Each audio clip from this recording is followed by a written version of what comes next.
Do you know someone who is always seeking attention and validation? Someone who constantly puts themselves above others and can't handle criticism?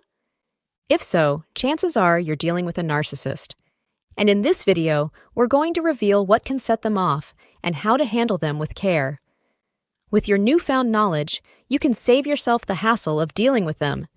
But first, let's dive into the world of narcissism. Whether it's a family member, friend, or coworker, we all know someone who fits this description. These folks really crave control and don't show much empathy.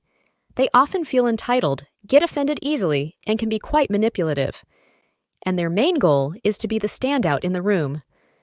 Plus, they often turn their anger into outright aggression, leading to intense outbursts and really inappropriate reactions. Sometimes, this shows up as passive aggressiveness. It might seem tough to avoid setting off a narcissist. What you should know is that their anger often pops up only after they hear certain comments. And today, we're here to help you figure out which ones usually push their buttons so you can dodge the drama. To be precise, we'll share the 7 comments guaranteed to trigger a narcissist's rage. So, buckle up and get ready for some valuable insights. Number 1. I'd like it if you'd listen to my point of view. The idea of losing control over a conversation can seriously annoy a narcissist. So, if you ask them to try seeing things from your perspective, it can quickly get them riled up. But here's the thing. In any relationship, whether involving your friends, family, or romantic partner, it's totally normal for both parties to have different views. And ideally, both folks should get a fair chance to share their thoughts. But guess what? That rule doesn't really fly with narcissists. They want to do all the talking while you're expected to just listen. Think of it this way. When you try to share your thoughts with a narcissist, they might brush you off and say that they don't need to listen to it. And if you keep pushing, they might get angry. Why? That's just because they're really insecure deep down. So the anger they express in such situations is like them saying, I can't handle someone else's point of view. It's too much for my brain. That anger that comes out is just a cover for those insecurities.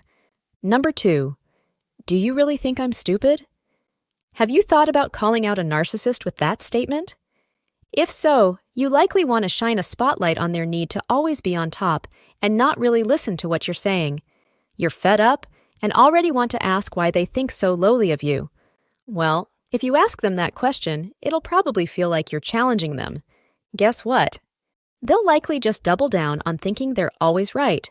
So, expect them to brush you off, sticking to their guns that their view is the only one that counts. They may even tell you that, yes, they do think you're stupid even if you're really not.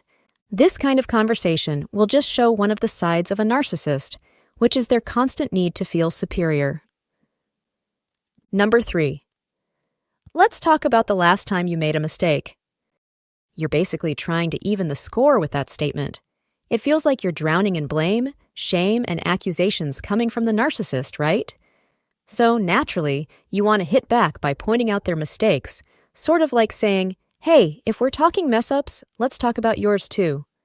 But chances are, they'll just brush you off with a, you can't talk to me like that. That's their way of putting up a defensive wall. What do we mean? Narcissists have to keep up this act of being a good person, which is really just their fake side. So if anything goes wrong, guess what? It's all on you. Now, if you try to make things fair by owning up to your mistakes, but also calling them out on theirs, they'll take it as a challenge. And it's a battle they're dead set on winning. By this, we mean in their eyes, their mess-ups are a no-go zone for talks. But yours? It's totally open for discussion. And it's really all your fault, whatever that mistake is. Talk about a huge double standard, right? By the way, make sure to subscribe if you've learned something new today. Number 4. I'm not sure if I can keep doing this. You know, when you say something with a bit of frustration, with some hard truths, which is the case with this statement, it really gets under a narcissist's skin. They see it as you trying to end things or cut off the relationship. But to them, it's something only they get to decide. As we mentioned, it's all about control for them. So when you're trying to find a way out, they'll try to flip the script and leave first. Because in doing so, they think they've won and put you in your place. This just shows how twisted their logic is. And speaking of control, number 5. you've got some serious control issues. Seeing someone get all twitchy when you call out their behavior can be pretty telling, especially with narcissists. They usually flip out big time if you suggest they're being controlling. It's kind of funny because it's like deep down, they know it's a problem, but they just can't handle hearing it from someone else. They get super offended, which is ironic given how much they like to control everything. It really shows they don't get how their need to be in charge affects everyone else.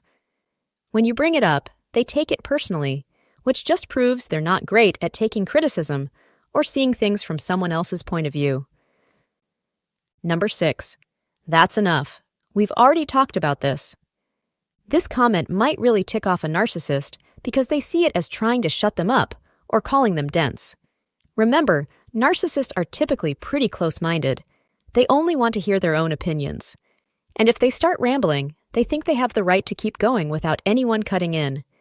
That's why you'll often find them going on and on, even if they're already talking about the same stuff. When you confront them, don't expect to hear something like, "Wait, if we've already talked about this, should we give each other some space to think things over? Or is there something new we need to discuss?" They won't say that. Instead, you'll probably just bear the brunt of their more intense anger. Number 7. What's wrong with you anyway? Have you ever dealt with a narcissist who just wouldn't let things go, pushing you to finally speak up and ask this question? Well, throughout history, a narcissist has never given an honest response when they face this kind of confrontation. You see, what you're really asking them here is, don't you hear yourself? Don't you see how inappropriate your behavior is? I think you're lacking self-awareness, and you're probably right. But they will take your comment as an insult, which won't lead to a productive conversation. Instead, it'll just make the argument worse, and it won't end well for you.